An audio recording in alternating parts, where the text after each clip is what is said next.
wanted to make sure that we gave back to our nation's heroes, those who serve.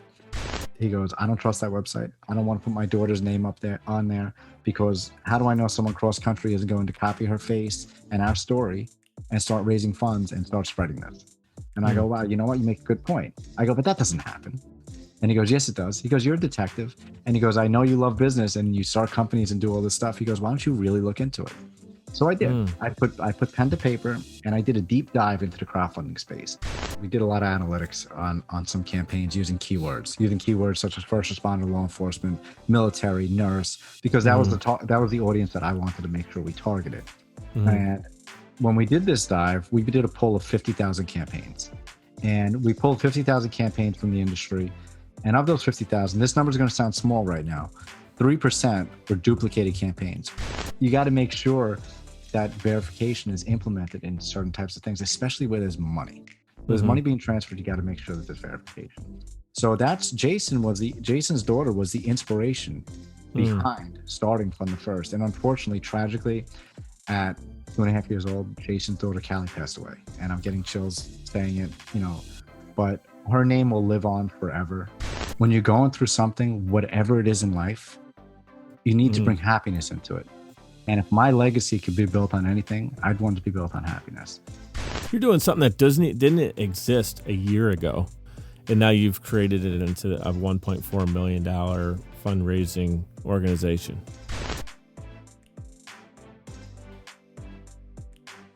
Our guest today is an active first responder protecting the streets of New York for the past 13 years, serving as NYPD police officer and detective.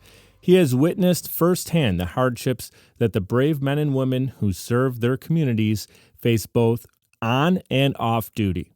In his first 3 years as CEO and founder of Fund the First, he has built the nation's leading crowdfunding platform for first responders and military. Welcome to the show, Chairman of the Fallen First Reserve nonprofit and the host of the Heroes First podcast, Robert Garland.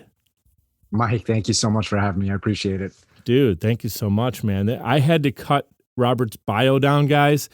There's so much here to unpack. There's different things you're doing. Detective, police officer, obviously. You got you're the founder of Fund the First. You also have another nonprofit you're doing. You got the podcast you're doing. You have a family. Like you're running so many different things. I didn't know which direction to start, but I'm honored that you took an hour out of your day to be here today. No, absolutely. The pleasure's mine. I mean, I love coming on these shows to talk and let everyone know about what's going on with us. And part of the reason, the main reason I do this is obviously to get the message out to my audience. I want to inspire people to be brave and bold in pursuit of their dreams. I do that by bringing great people like you on the show. But also part of the deal is, a lot of people are obviously busy. That's even if you're working like you could be corporate America, you're busy, you have a family. But realize people like yourself come on the show, and it sparks that belief in someone that like there's other levels or there's even more we can do. You choose to carve time. Everyone has the same 168 hours a week, but some people choose differently in how they use it. I'm not trying to knock someone, but I know you got to be up at 4 o'clock in the morning. We're recording this, guys, at 9:40 at night. I'm in Buffalo, Robert's in New York.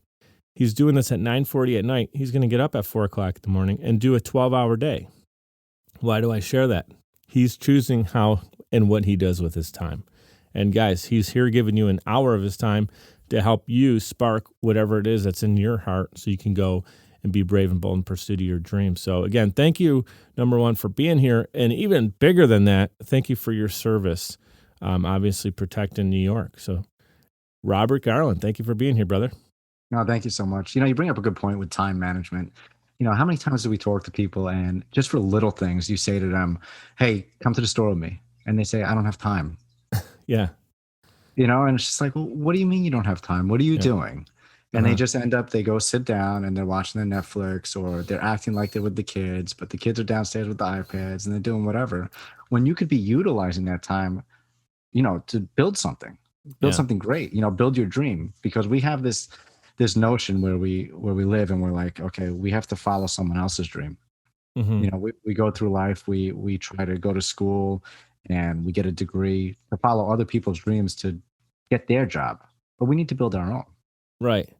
Yeah, I mean, what makes this country great, truly, is the pioneers that came here, whether it's immigrants, we're talking about our families both coming over. And to me, it's just a sin if what you do is literally, and I'm not just trying to pick on like the 9 to 5 crowd or anything, because there's people working 9 to 5 that are great people and they're successful and they're happy. They're doing what they're called to do and they're on purpose. Perfectly fine. You know, I'm thinking of the school teachers, right? I'm thinking of law enforcement. I'm thinking of anybody who's working, you know, and doing a job, right?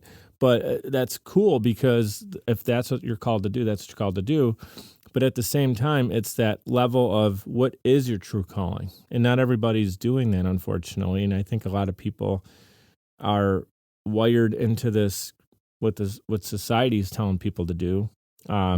And it could be what your parents wired you to do. You see like the parents that are screaming on the sidelines at a T-ball game because their kid just struck out. And it's like the father like was a college baseball player that blew out his knee and never got to play in the pros. And now he's like yelling at Timmy, like, come on, Timmy. Like, you know, but it's Timmy's would rather be playing soccer or something. It just, we get wired from a young age into all these beliefs.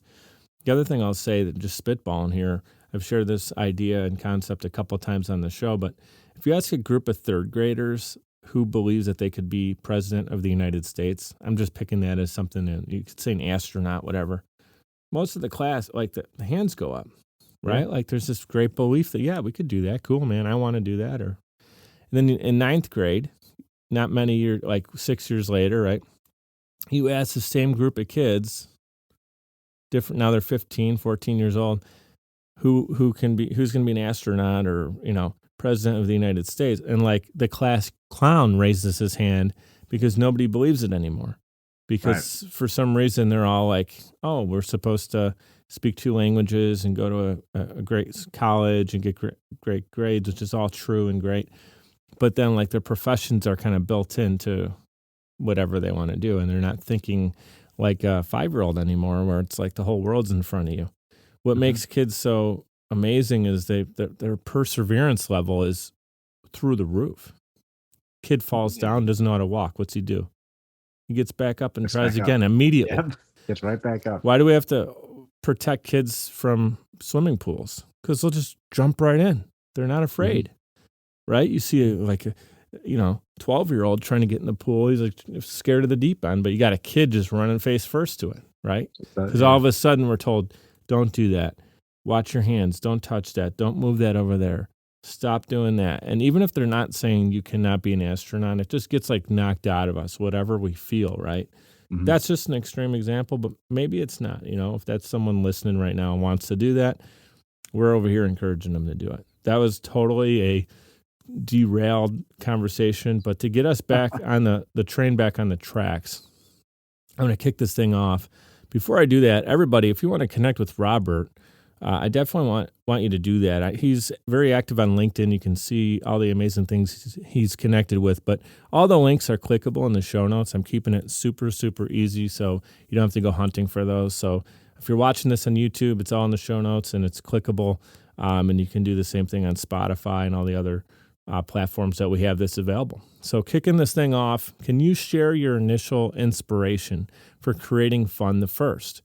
I know there's like a heart, something tied to your heart that had you kind of do that. Can you unravel, like give us a story behind that? Yeah, it's actually a really deep story, and it's sad.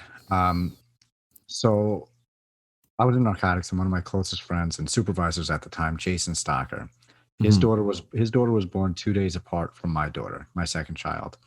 And it's a fun thing when you go through one of these kids being born. You want to go through milestones: who's eating first, who's pooping first, who's doing everything.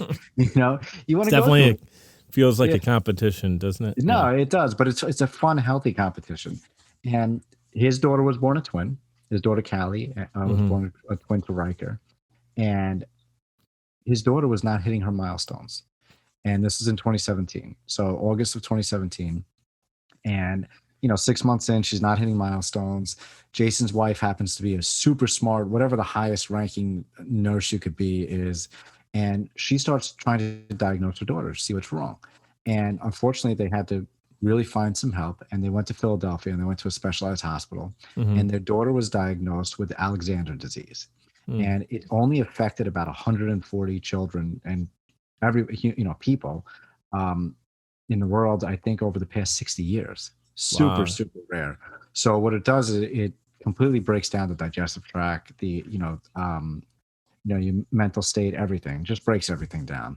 And really sad to watch them going through this. And Did about she have that from birth, or did she? Is this something you no, developed? they're not sure because at birth she was basically, she was good, but That's then what I as was she, wondering because you said it yeah, sounds like if you were, yeah, wow. yeah. So So that's yeah, scary, man. as she was getting older, she wasn't hitting everything that she needed. Mm-hmm. So when she was about a year old, I said to Jason, I said, Jay, I said, let's get you on one of these platforms like GoFundMe. Everybody knows GoFundMe. Let's get you on GoFundMe. Let's Yeah. raise some money for your daughter. And, let's get you out of this financial hardship that you're in. And not only that, let's get you support. Let's Mm-hmm. let's have people show you, how much they care about you, because it's important during that type of time. And he says no.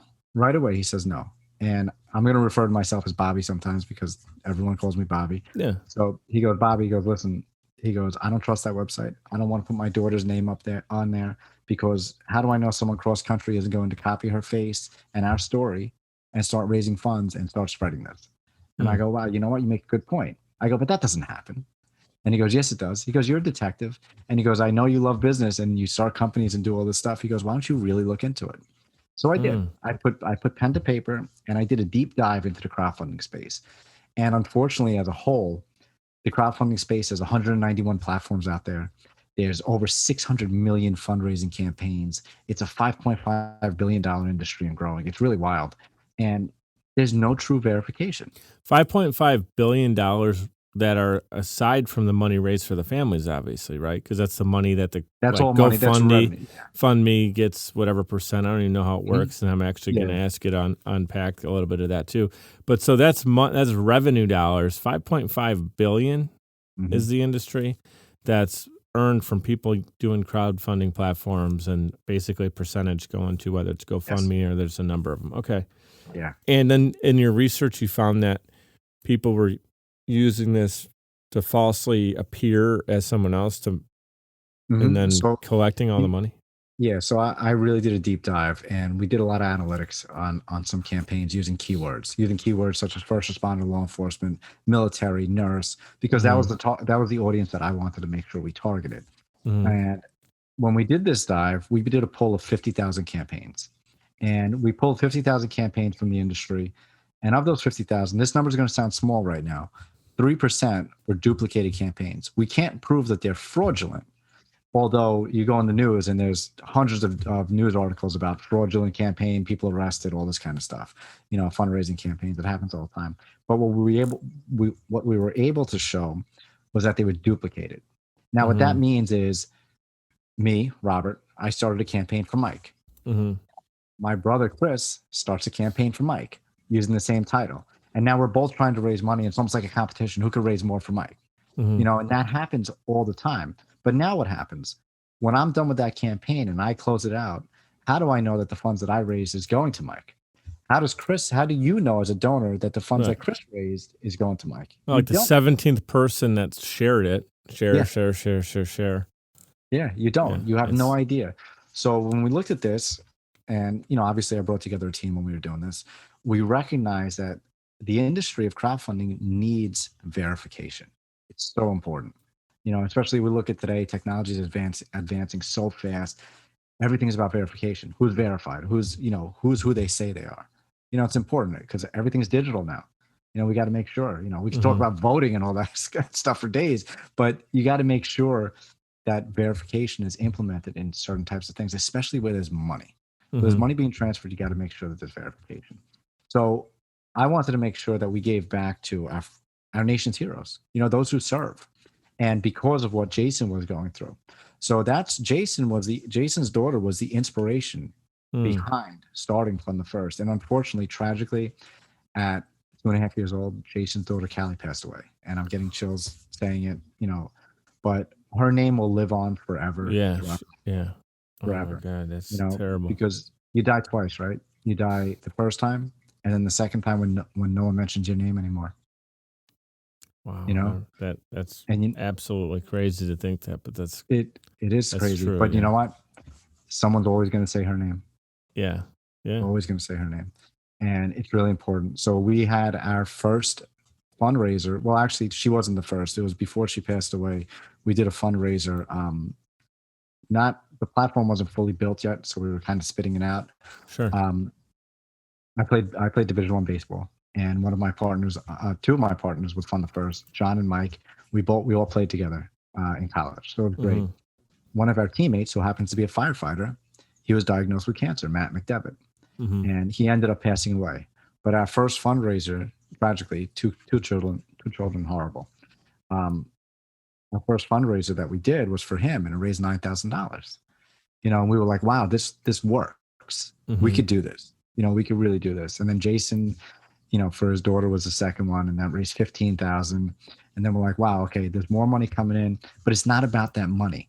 Seeing the smile on the family's face with the support system that comes along with it is really what touches me. You built an avenue to allow people to do this stuff because they simply weren't doing it, either a trust issue or implementing issue.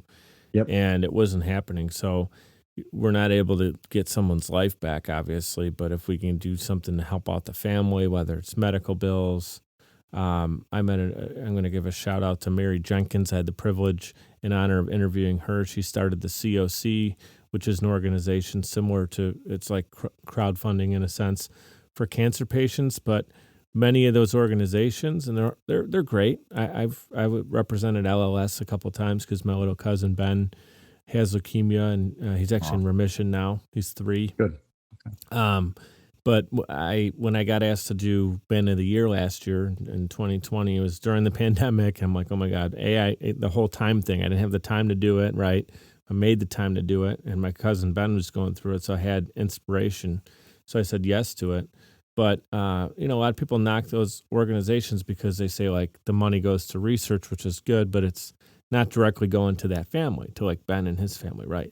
So what Mary did was she created something because she was like a 2-time breast cancer survivor, multi-cancer survivor, and she was seeing that whenever money was donated, it wasn't going directly to these families. And she actually had a situation where she lost her job because of cancer, and she saw other people that were struggling financially because of cancer. So she started something to be able to directly give money to people so they could pay their rent or their car payments or whatever, so they can at least keep some kind of quality of life going while they're also battling cancer. So I think it's incredible what you're doing. It's very similar, where this money is directly going to the families, and it's, it's cutting out some of that question mark for people, and they just feel better about it. Yeah. And it's only been 3 years, dude, Well, since so you started, believe it or not, right?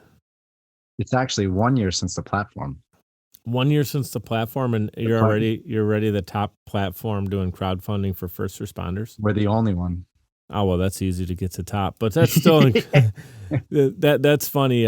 My ex-wife's father, who we got along great, he's a regional manager in pharmaceutical sales, but he always was like going on these trips around the world.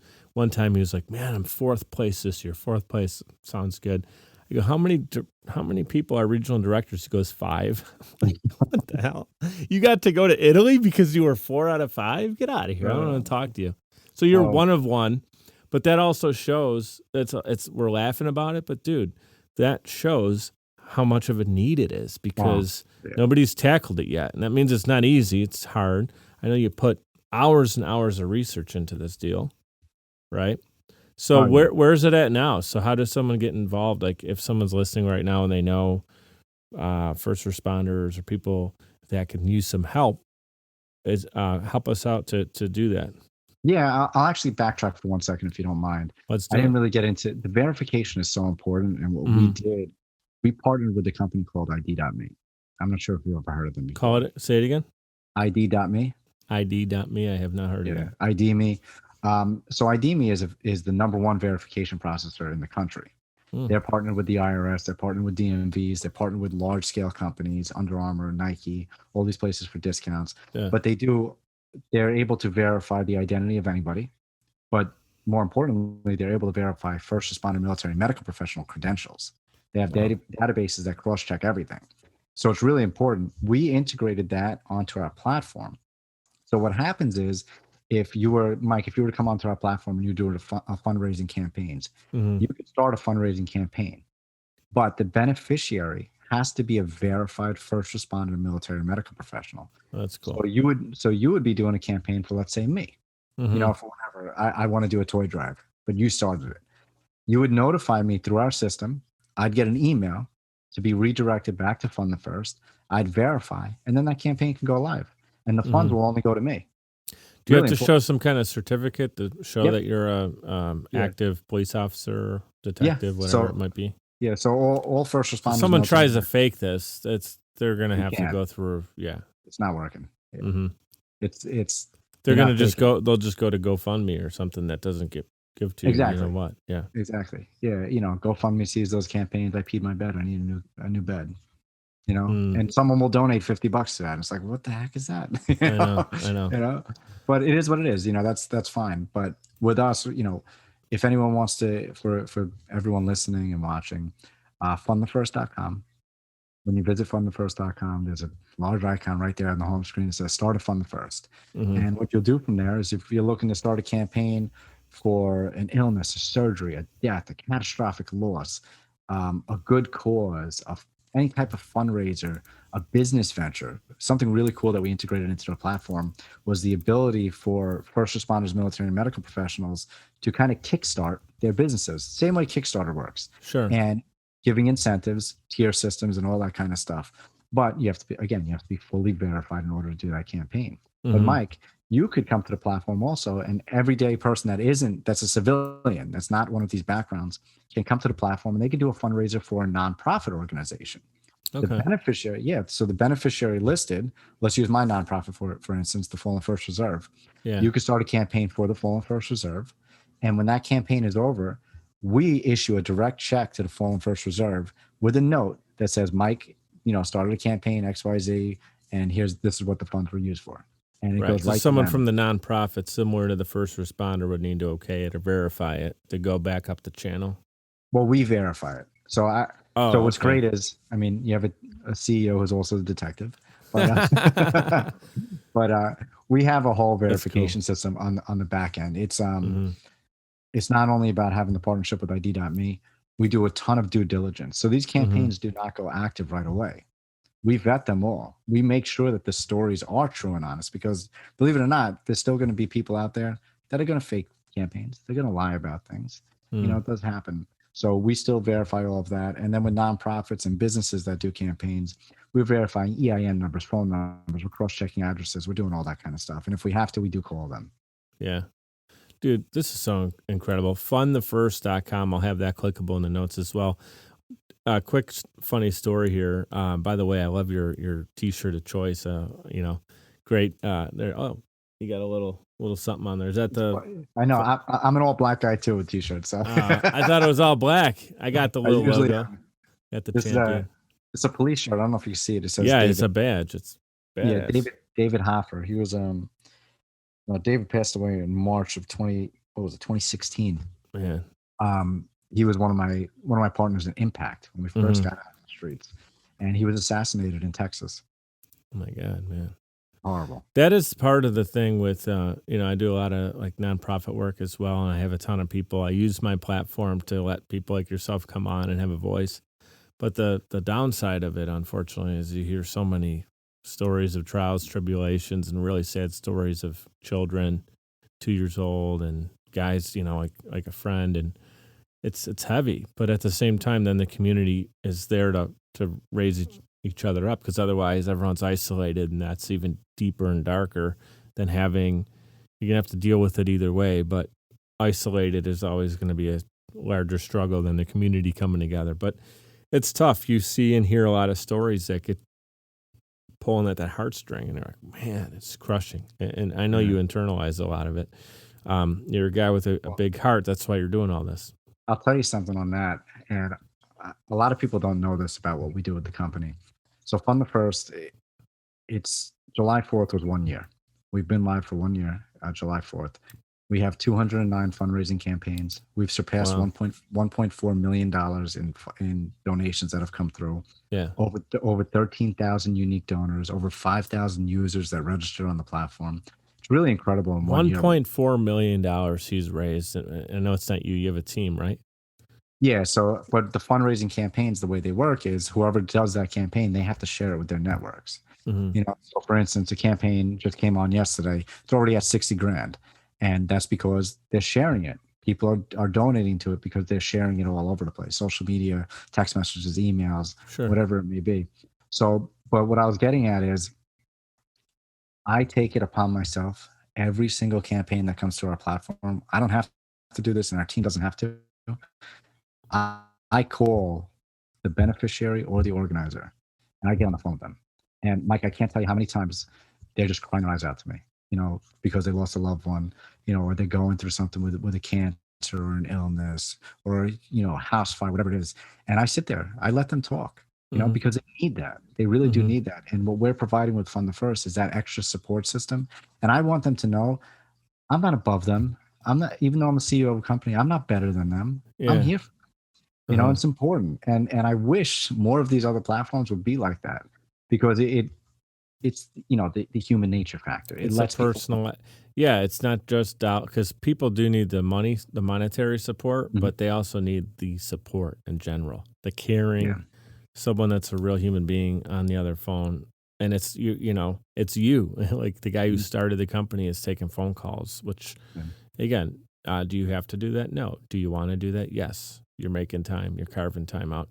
I just wanted to say something too about like these people who are like these shysters who spend all this time and energy figuring out how to be deceiving and try to steal information and whatever to make a buck, and like that's all thought out. Like they've spent probably months figuring out how they're going to do this. If take that energy and they could have gone and started a business or done something with it, and like you can make money that you should hopefully be able to sleep better at night knowing that you've earned it like proudly instead of screwing people over. I mean, I had a guy calling. I was actually at my mom's, right? She like still has a landline, which I'm trying to tell her you don't need the landline, right? Get rid of the landline because all the landline is literally like two neighbors that call and like maybe one or two family members that don't know she has a cell phone, like older aunts Yeah. and uncles and stuff. But aside from like four people, it's fake telemarketers trying to connive my mom. So I happened to be there when the phone rang and I said, Mom, it's a 1-800 number. Let me pick it up. So I pick it up. I'm like, hey, how you doing? And I go on. I keep him on the phone for 15 minutes. I'm just messing around. I go, well, what are you doing? How you doing today? Oh, what's going on? All right. Oh, what do you need? And he goes, oh, you won it was ridiculous. It was like $20 million sweepstakes. You won. I go, can you remind me what I did to win this? Oh yeah. You filled out this thing like 2 years ago. And I go, that's cool, man. I don't even remember doing it. Isn't that awesome that I don't remember doing it and I won 20 million? Isn't that cool? Like just like giving him something stupid. And then I go, all I need to do is grab my checkbook and I'll be right back. I go, I'm going to put some cool music. I'm going to put some hold music on for you because, this might take me a minute to find my checkbook. I'm not exactly sure where I placed it. I go, what kind of music do you like? I wish I could remember what he said. It was something weird. It was like Beyonce, he said, right? I think that's exactly what it was. So I go, okay, new stuff, old stuff, what do you want? So whatever it was, I put a Beyonce song on. I found like a 6-minute song. I put that on. I play the whole thing. Towards the end, he's like, sir, are you there? Are you still there? And I'm like, oh, yeah, dude, I'm here. I'm jamming out. I thought you liked Beyonce, so I figured we'd listen to the whole thing. I go, I got my numbers here. And then like I intentionally gave him too many numbers for the routing number. He's like, it doesn't seem to add up here. So I go, oh, cool. So what can I maybe mail you a check? Would that be good? What's your address? I'm like, where are you located? And I'm telling the story right now just to give you the understanding of how crazy I went down like this rabbit hole with the guy. And then he gives me the address and I Google it. And it was like some building in New York, in Washington, D.C. or whatever. I was like, oh, cool. I go, yeah, I've been there before, which I've been to D.C., but not that particular building. It was like a famous building address too, right? I go, I know that area over there. And I Googled it and I did the map and I saw a street and I saw a building across the street from wherever this was. And I go, I know that like the offices over there are great. You have a great view of, and I named across the street. And he's like, oh yeah. And I was like, so what do you do when you go? And I just named another street. And he couldn't answer me. Like he only could play along when I gave him information. But then when I was like, tell me more about that, he couldn't say anything. So not only did I know that guy was a horrible human being and a lying POS, but he wasn't even good at it. Like he didn't have a story. He had nothing. So I kept him on for like total 15, 20 minutes. And then I said, you know why I got you on the phone for 20 minutes? Because that's 20 minutes that I took away from you bullshitting some other old woman or whoever the hell you call. I go, oh, I know something, dude. I go, you have a life purpose. I don't know if you figured this out yet, but there's something you can do. You can do good stuff in this world. I mean, you took the time to call me today. You took the time to lie about all this BS. I said, put that time and energy into something really good, and you can make money, maybe more than you're making now, probably, doing something cool and sleeping at night and enjoying yourself, like being a good human being. I go, you have the ability to be a great human being. I just want you to remember that, and that's all I got to say to you. And it was nothing on the other end. And then it was like a pin drop, and then I just hung up on the dude. Wow. I don't know. I mean, you got deep with him. But dude, like, yeah, it made me so mad that this guy was doing that to however many people he was calling every day. Mm-hmm. That, like, if you're going to cold call people, go sell insurance and give people policies so, they can protect their loved ones. And you got to work hard trying to get people to pay you to do that too. But at least you're protecting people instead of trying to screw them over. Make more money probably too. So that's my little inside story of just when you're telling me about GoFundMe and people that are lying about people in need, that pisses me off even more. Now you're like taking a jab at someone when they're down. I mean, that's just ridiculous. But here's what we're going to do, guys. We're going to take a quick time out. We're here with Robert Garland. When we come back, though, I'm going to have him share a little bit more about working in the NYPD. So don't go anywhere. Podcasting is a great way to engage with your audience and stay consistently relevant. The only problem is you don't have the time or desire to produce your own show. You simply want it done for you. And that's where Social Chameleon comes in. All you need to do is press record and upload the files. We'll handle the rest. From planning, production, post-production, distribution, and digital marketing, we have you covered. We realize that times are tough and funds are tight. And Social Chameleon believes in building supportive business relationships. By clicking on the link in this promo, we'll provide you 7 free podcasting tips to get started, as well as a free 30-minute online consultation. This is the perfect opportunity for entrepreneurs, keynote speakers, industry experts, influencers, and anybody who has a personal brand. With Social Chameleon, we help you build a brand that is out of this world. We're ready and waiting. So what are you waiting for? Click on the link to get started today. All right, we're back in action with Robert Garland. You guys can connect with him directly on social and visit his website. Again, it's funthefirst.com, and all of his social media is clickable in the show notes below. So, Robert, you've been active duty, we talked about it, 13 years in New York, which means you've witnessed, I'm going to say this now knowing that you're a Mets fan, but you witnessed the Yankees World Series championship while you were in the NYPD. That Don't was rub it in, please. November 4th, 2009, to throw the date at you. Do you remember what you were doing? It was Game 6 when they won against the Phillies. Were you working that night?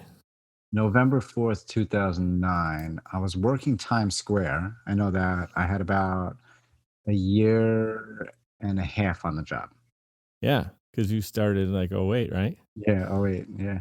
So I just didn't know. Have you ever worked like, is that territory ever something near like the stadium or Shea Stadium or Yankee Stadium? So the stadiums are usually details. Guys bid to get those, or they're part of different units that get them. I never had any interest. I'm more interested in going off duty.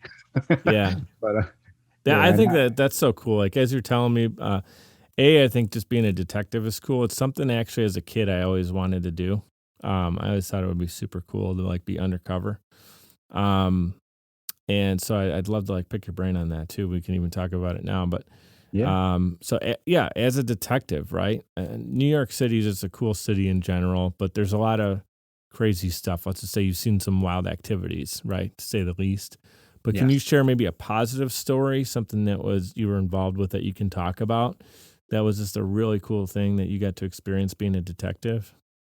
Positive stories. Oh man. Well, let me just Or backtrack any for a story, second. but I don't know. I've I just want to keep it kind of something that can stay in the theme of being inspiring here. Yeah, so let's talk about this. So actually, the reason why I got so involved in business was because I used to run a lot of wiretap investigations. Hmm. And when you're running wiretap investigations, you have so much data, so much stuff that you're analyzing, and you're able to, take on so much at once. And I said to myself, I said, if I could do this, I could run a company. I Hmm. could do all of that. So I started my career in Impact. It's called Impact, and they don't have it anymore. I was basically on the streets, foot post, in Midtown. Is that where Uh, everyone starts on like the impact unit? yeah, different impact units throughout the city, Yeah. and so I started there in Midtown. So Times Square, it was a lot of fun, a lot of fun. So I spent 2 years there. Well, a little under 2 years. Then I got transferred into a northern precinct, the 18th precinct, Midtown North. After a year and a half in Midtown North, I was put into an anti-crime unit. So I was working plainclothes, driving around a taxi. And in that area, there were a lot of grand larcenies, a lot of robberies, a lot of burglaries. Yeah. So what we specialized in was fake credit cards. People are using fake credit cards all over the place. So I was chasing guys down, using these fake credit cards. I could spot them out from a mile away. And I'd see them at the register, boom, we go grab them, and it was done. How could And you spot them though? training. What is it? I did a lot of training. A lot of training. So the way So they acted and looked was a particular thing, or you mean um just the way they would exit a store and kind of there's their there antics afterwards? there is a demeanor that they go about when they purchase things using fake credit card. Absolutely. Hmm. But these fake credit cards, I would stand at an angle where I could see the cards, and some of them are so bad. If you're familiar with the word embossed, credit cards that are embossed improperly, you could see the numbers tilted wrong and all this kind of So stuff. you were So, in the store, oh yeah, oh, yeah, undercover in the store. yep, yeah. Oh, I got you now. I thought you meant you were like outside, maybe in a car, and No, seeing him no, exit the store, and you're like, that guy's got a fake credit card. Like, how the hell do you know that? That's a really no, good detective, but maybe a little no. crazy. Yeah, yeah. Okay, No, so you're in the store. You're kind of, were you like working at the store or as a no, no. customer, So just kind of moseying around just near the acting, cash yeah, acting, register? acting like a customer. So I used to do Hmm. that a lot in Midtown and in like the Apple Store, Burberry, a lot of these high end stores, and we'd get that all the time. Fake credit cards, fake credit cards, fake credit cards, and it was fun, but it got boring for me. Hmm. It was at a point where I just didn't want to do it anymore. I wanted to move on, Did the and employees just to kind of figure we out would what always this let them looked like? know. We would always let them know we were there. Okay, and then they would Yeah, kind of give you like some kind of signal that we got a fake credit card over here. If yeah. you were If out that, of position, hundred they would get percent, your attention somehow hundred without making percent. it like, hey, Bobby, we got one. Like so Yeah, no, you would get closer to the yep, action without. hundred Cool, percent. that's Yeah, awesome. yeah. It was That's the it was a stuff that fun I'm time. talking about as a kid. I always thought that that would be really cool to be in that environment. It's No, scary yeah. though. That's got to be a really scary environment. Um, You're dealing with thieves. I mean, you never know how they're gonna retaliate, right? I'm more scared of a rat in a rat trap than I am of someone with a gun A and a credit card knife. thief. Yeah, Okay. like it's just me. I don't know, That's but awesome. Well, you're the right man for the job then. Because if you're scared, you're not in the right profession. Because you don't want no, someone scared operating a handgun no, absolutely not, to protect the rest of the people in that environment. absolutely not. So yeah, Yeah. I did my time there in anti-crime, and then I wanted to move on. My father was a detective as well, and he was in narcotics, and I said, you know what, this is what I want to do. I want to go into narcotics. It's And I crazy. did. I spent almost 7 years in narcotics. I ended up getting my dad's shield number, which was pretty cool. Oh, that's I got, badass. yeah, when I got promoted to detective, so it was really cool. He And but retired and then you took the badge number? he Something like retired in that? 95, and when I got promoted to detective in 2016, um, the guy that had the shield just got promoted to sergeant, so I was able to get it. Oh, is it Re- kind of like a jersey number? Like where if Kinda, a yeah. guy's It's got wearing to a be jersey, available. it's got Yeah, to be available, or it's got to be someone has available. to say, we'll give it to Bobby. Exactly. Yep. Exactly. That's sweet. So Yeah. yeah, I was able to get his shield being in narcotics. But narcotics, listen, you're out there. I wasn't the one buying drugs all the time. It was mainly, we had undercovers out there that are buying drugs. I was on a field team where we'd be out there and we'd be acting like, we're part of the people that are out there. And we'd swoop in and we'd grab these people after they buy drugs from them. And it was a lot of fun. But Oh my I wanted to God, take, dude. yeah, I wanted to take it a step further in narcotics, and what I started doing was wiretap investigations. And you're investigating large scale narcotic traffickers, throughout the country, throughout other countries, and it was a lot of fun. I actually landed a gigantic case. If anyone wants to Google me, all you got to type in Robert Garland, NYPD, um, brick and mortar. Brick and mortar was the name of the case, and it started with one drug buy for marijuana.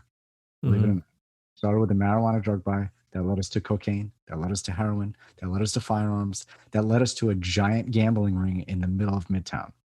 So Wow. really, really cool. And believe it or not, this is a funny story. The house that was running the gambling ring, you do background checks, and it was in Midtown on 6th Avenue between 10th and 11th Street. And it Hmm. was basically a townhouse. And you got to do the background check. You got to try to figure out who lives there. Initially, the house was going back to Melissa Joan Hart, Okay. Sabrina the Teenage Witch. Yeah, yeah, And yeah. I'm like, is she No. running a drug ring? What Oh the my hell's going God. Yeah, on? yeah, yeah. So my supervisors were freaking out because they're like, oh my God, we got to make notifications to Hollywood to all this stuff. I'm like, no, let me figure this out first before we go crazy. Yeah, Let's you gotta figure be this out. careful with that. Yeah. That's such a big assessment there. Yeah. Yeah. So we ended up, obviously it wasn't her. She did live in that residence at one time.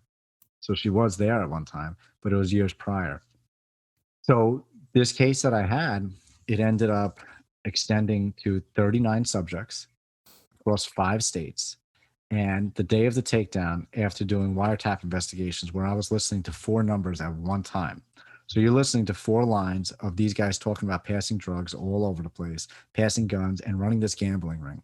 So Hmm. then you have to analyze everything. You have to figure out how to Are identify. they protecting themselves in case they are tapped, or you think from the you listening in, do you think they had no clue you were listening in? No, they do talk about Like code stuff like that. words or Yeah, whatever. Yeah. everything's a code word. Like Yeah. I'll use, for instance, an orange is an ounce. But that was just their code word. Hmm. Like there's just Everyone's one of got a theirs. different thing. Yeah. Everyone's got different ones. There's a million of them. Depending on the drug and what type. Yeah. So I mean, they probably didn't know you were on this tap, but they were somewhat Still talking in a way cautious. that you Yeah, had to do some digging to figure out what exactly, the hell it was you were listening exactly. to, right? Yeah, and then to identify, you can't just identify because you know the name and the phone number. You got to go out there and find these people. So it was pretty wild. I mean, one of our big subjects was down in Florida, and a close friend of mine who was actually one of my partners with Fund the First, John. Hmm. John's a cop down in Florida. And I said, John, I think I have one of our dealers that's distributing up here. I think he's down there in Florida. And I said, can you go to this address? And he goes, I can't because that's out of his jurisdiction. He goes, well, luckily I know a guy that works that area. I go, okay, great. Give me his number. So I'm not going to say his name, obviously, Sure. or the cop's name or the subject's name, but the cop went to the house, gets me perfect pictures of this guy in front of the house. And it Wow. was the exact guy. It was him. That ends up being his residence. So we did a search warrant down there the night of the takedown. There were five Hmm. firearms in the house. There were a couple of kilos of cocaine and heroin. It was great and thousands of dollars. Um, but you just see like there's so much drugs everywhere. There's so much heroin everywhere, cocaine, all this Crazy. stuff. It's horrible. And even though if you take down one person, five more come up. It's just like it's never ending cycle. It really Uh-huh. is. But it was going You're into my still business. doing this though, right? You're an active detective. So I got hurt. I'm still active, but I got hurt, and now I do missing persons. So I'm basically behind the desk, just finding missing children. That's super interesting too. That's really cool. Yeah, it's a lot of runaways, believe it or not. It's That's not still important necessarily. though. You got to get them back to the Yeah, family. yeah, yeah. They're running away from a lot of shelters and stuff too. And it's unfortunate what goes on. Is there a system in place that if someone did run away and maybe they're running away for their own safety and security, like if it is a bad situation, Mhm. like I never thought of that. Like let's say a 10-year-old kid runs away from home and you find them, but the reason they were running away because they were getting beat or something crazy. Like, do you also find them a better living Oh situation, or yeah, is that not part of what 100%. you do? Yeah, you're No, not gonna be like, 100%. get Yeah. back in there, kid, toughen it No, no, out, no, and you're no, like, oh, the no. dad's like a druggie or something beating him. So so that's great. So, dude, you're tied to all these big purpose. Like, I mean, that talk about finding your purpose in life. I mean, you're busting guys with drug situations. You're getting families back together, getting people out of bad family situations. You're raising money for first responders. I can't say enough about the awesome things that you're doing. I know you're not Thank you. doing it to Thank hear you. that. I know you're not doing it for the gold star, the pat on the back. Absolutely not. You don't need that. You're doing it because it matters too, man. Too. And It really does. super cool, man. So kudos to who would you say is your biggest influence and that you can say shaped you? Was it your parents? I mean, I don't want to answer for you, but who shaped you into the man you are today the most? It's got to be a multitude of people. It depends on which aspect of my life we're talking about. Mm-hmm. I mean, my children have played a huge influence in me, and it's allowed me That's to awesome. see things in a different angle, right? And see things because I wanted to create a better life for them, and also to have them see, it's not all about being selfish. Mm-hmm. It's about being out there and helping people. It's really important. So as they grow older, they're going to see that one day. But my father played a huge influence in my life, a huge influence in my life. And when I graduated college, I had an opportunity to play professional baseball. Mm-hmm. And he goes, "Are you going to play professional baseball and rot there for a couple of years, or or is it time for you to start your career?" He said, goes, "You need." "Rot, R-O-T." He didn't say rot. That's how I envision it. Yeah. But when you're in the minor leagues, you don't know what's going to go on. I could have been there for 7, 8, 9 years. My brother Nick, he plays for the Twins. True, And he's I in mean, the you get minor to that leagues. level though. You're one injury away from playing, for like the Twins or the Yankees or the Mets or whoever. Oh yeah, it's so one of my other partners, incredible. Mike on Fun the First. He played with the Tigers for a little while. So big baseball background. But my father said to me, he said, "Do you want to play ball and not know if you're ever going to make it to the big leagues, or do you want to start your life?" Uh-huh. And I had to make that decision, and I did. And I made the decision to start my life, and I became a cop. You know what, though? As much as it would be such a cool story if you were a ball player, what are the likelihood that you would have impacted the way you have? Probably zero. It wouldn't have happened. Everything happened for a reason. Yeah, so you weren't meant to be a ball player. I mean, you played ball and you got that cool experience, but you weren't meant to do that. There's other guys doing it. You're doing this. This is your calling. That you're doing something that didn't exist a year ago, and now you've created it into a $1.4 million fundraising, beautiful company, organization. Yeah. So I just want that's just a reminder. So you would say your dad, though, I know we got off track on that. So, but your dad pushed you in a way to say, do you want to start figuring out this is a starting point going forward, or do you want to go down here and see what happens? And you made the decision. So that's when you became a police officer, correct? Correct. Yeah. So I had an opportunity. I got called for the NYPD, and I also got called to play professional baseball. And it was just, which one do I do? Holy smokes. What was the team? It was an independent league in New Jersey at the time. Yeah. The Atlantic City Surf. They don't exist anymore. They're part of the Atlantic League, which is where like the Long Island Ducks play. And I think there's a team in Rockland that's closer to you that plays as well. Do you still play like on a softball league with the guys at all, or just I used to play hardball. I was playing up until 2019, but I tore my shoulder, and this is as high as my arm goes. Holy crap. Were you a lefty? No, well, I switch hit, but I throw already. So I can still have a catch. Like, that's not a problem, but I can't. Like, what position did you play? Center field. Center? Yeah, so you have to be able to really launch it. Yeah. One of my favorite entrepreneurs and podcasters out there, Ed Milet. If you haven't listened to him, I recommend. Yeah, of course. I had the privilege of talking to him in an interview on a different show. I got to get him on my show at some point, but he was a baseball player too. I guess he got some kind of crazy. He got hit by a pitch and some kind of welt thing, and he had like a growth in his leg, and they had to remove it, and he wasn't able to play or whatever. It wasn't the same after that. But he's like, look, let's be real. My career would have ended shortly after that anyways. Like, he kind of knew that he was pretty good, but not major league level, I guess. Right. And he became he's like a $400 million man with a big heart. Most importantly, he's a good dude. So obviously his story is different, But I think that's incredible for people to realize, like, it's tap into that. The only way, I was actually listening to an interview while I was cutting the grass right before doing this, which is why I look kind of like a mess. I did shower, folks. It looks like my eyes are all beating because I took a hot shower with my contacts in, so I feel like I'm looking at a bonfire right now. But if you're wondering why I look like this, but I want to just say, I was listening to this interview, and it's about movie directing, right? So it wasn't even on like the topic of business. But it was Robert Rodriguez, and they're talking about like how much you learn by getting started and doing projects that can turn into something more. For example, he did the movie 4 Rooms, which was kind of a crazy thing. It was like 4 different stories going on, 4 different directors. I don't know if you remember that. It came out in the 90s. I think it was him, Tarantino, and 2 other directors did it. It was a complete flop. But while they did that movie, he had the idea because Antonio Banderas was in it. And there was a scene when I guess they were dressed in tuxedos, and it was him and I think like his Mexican wife and like their children or whatever. And the way that they looked in the tuxedos, it gave Robert Rodriguez the idea for Spy Kids, which ended up being like a successful series for Robert. But he's like, dude, if I never did 4 Rooms, I never envisioned this. I never get to that point. And there was another successful show or movie that he like got the vision for. He goes, just doing things and getting up and running. So that's what I'm saying to our audience right now. Like, you know, the next thing you do, whether it's a job, whether it's playing ball, whether it's, you know, going somewhere with your family, whatever it is, like if you stay active, you keep doing things, ideas come out of that. Creativity comes out of it. You know, I remember I did a project a couple years ago that basically paid me near to nothing, right? And at the time, I was kind of pissed off about it because I was promised something that it didn't end up becoming. And it was kind of like I felt like the blind leading the blind, and I fell for it. And then now I look back at it as one of the biggest turning points in my life for anything cool. It was related to this podcast. It was related to my business, learning podcasting, and now I have a podcasting company that's been successful.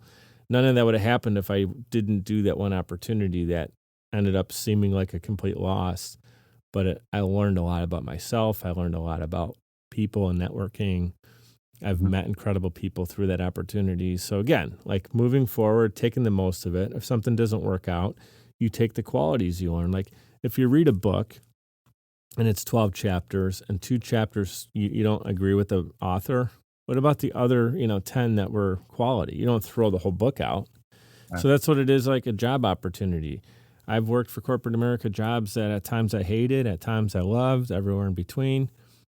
But there's qualities I learned about myself there. I know you've done the same thing, right? Every day as an officer was not glorious, but you learn things about yourself in the tough times, the great times, right? So it's super, super cool and encouraging. I know we're like at the whistle here. I got a couple more questions for you.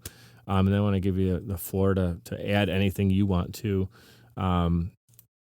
We talked about kind of the influence you got through your father, through your parents, in general. We talked about the cool things you've done, but what I want you to put a bow on it and kind of summarize it. So think of it this way. You're the author and the protagonist in your own life story. You get to write the ending, God willing. You live a long and prosperous life and continue this going.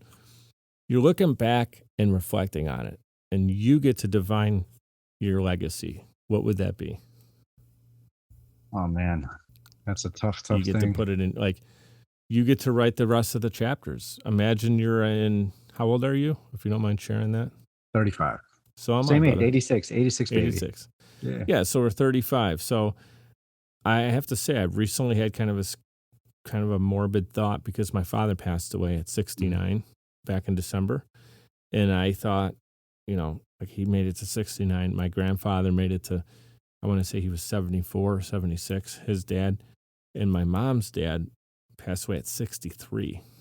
So at 35, I'm like, I feel like I'm kind of 50% there if I'm, God willing, get to see 70 years old, which kind of is a morbid thing to think about.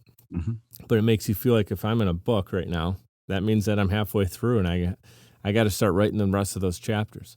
So I'm not saying that's something for you to think about. We don't know when your end date obviously is. The question was if it's long and prosperous. So you get to write the rest of those blank pages there. What would you want your legacy to be? Happiness. Mm-hmm. One word, happiness. I wouldn't want my legacy to be built on how much money I've made throughout my life. I want it to be built on how much support I've provided to these people and how much support I've showed my children that they can receive from people, and how much, it's like I'm getting chills thinking about it because I'm getting chills hearing you talk about it. So happiness is so important. And when you're going through something, whatever it is in life, you need to bring happiness into it. You really do. And as miserable as you could be in that moment, if you sit back for a second and look your kid in the eyes, your kid's going to make you happy in that moment. Mm-hmm. And if my legacy could be built on anything, I'd want it to be built on happiness. When And people for spend people, time with you or think about you, or you talked about that moment with the little girl who, I think that might have been before we even started recording, or maybe it was while we recorded, right? we got it on that. Yeah. Talking about how she's going to be remembered forever because she's connected to this great thing. So that's the happiness you're talking about. It's not only in today's moment, but when someone's holding a picture of you, hey, there's Bobby, man. It's going to make them happy because of what you meant to them. Yeah. That's awesome. It's super powerful. Yeah. The reason I love asking that question, and I don't like to have the same questions on every show, but that one I've been using a lot because it really tells me about the person who's in front of me. It tells me what your direction is. Your purpose, really. I know that I don't want to overuse that word, but that's super important. And that's what we all solve for, right? And it's defined. I mean, success can be really defined in so many different ways. Like a 30-year school teacher who loves what they do, and all their kids they have a great passing percentage of students, and the kids love them and they love going to school. Is that not successful? That school teacher may make $55,000 a year. So by business standards, that's not great, right? I mean, but that's not what success means. Like a baseball player who makes, $10 million a year, but when they're not playing ball, they're doing stupid stuff on the side and cheating on women and all kinds of crazy stuff. That doesn't make them a great, successful person that I want to idolize or have my kid idolize, right? So it doesn't matter, like the money thing. Obviously, there's nothing. I'm not by any means trying to tell people that money isn't a great thing, because to me, it's access. Financial freedom's great. The more you have, the more you can give to a great organization like yours. You can set your kids up for great times and great things in their life. But it's the happiness that needs to happen at the end of the day. And so, you can be happy on a $55,000 budget or less, and you can be miserable on a $550,000 income. And sometimes you see that. So that's super powerful, man. And to kind of wrap it up, I know that was, I said put a bow on it, and you did. If you can leave one more message for our audience, to leave them inspired to be brave and bold in pursuit of their dreams. Maybe they're tinkering with the idea of doing something pretty cool right now. What would you tell them? One thing: chase your dream, don't chase someone else's. And I said that at the beginning too. Chase your dream. Everyone has a dream. Everyone has whatever that dream may be. Chase it. Find it. Ask questions. Learn from other people. Read books. Find someone like this guy. I read his books all the time. Simon Sinek. Simon is incredible. And you know what? He gave me a lot of motivation, even though I've never met the man. He gave me a lot of motivation to do what I do today. Right. And if someone hired him to come and work with their business, it's probably several $1,000s, but you bought a $24 book and it's $1 million idea. That's it. So chase your dream. Don't chase someone else's. We're indoctrinated to chase someone else's dream. When we go out there and we chase our own dream, that's how dreams are made. And you're doing it. You're absolutely doing it, man. Any last words you'd like to say? I'll let you. I know you got to get up in like 3 hours. So any last words you got? No, Mike, it's been a pleasure to be on your show. Thank you so much. And for everyone listening, I'm sure Mike is going to have all the links out there. But fundthefirst.com, if you have any fundraising aspirations or know anybody that does need to do a fundraiser. We also have a nonprofit organization, the Fallen First Reserve, that supports line of duty death families across the country. And if anyone wants to contact me, the same thing. You could email me. I'll give you my email. It's rgarland@fundthefirst.com. And you know what? I'll even take it a step further, because I'm like this. You want to call me or text me? 201-431-5686. Go ahead. I always leave my line open because I always make myself available. I don't care what time of the night it is. You want to text me and you have something to talk about? Text me. Wow. Call me. I answer my phone. Dude, I got chills hearing that, because I've done, I've over 90 episodes out when we record this right now. I don't know what episode this might be. Maybe you hit number 100. I'm not sure where it's going to fall in the rotation. But I'll tell you, over 90 episodes, 90 people I met, they've all been incredible in different ways.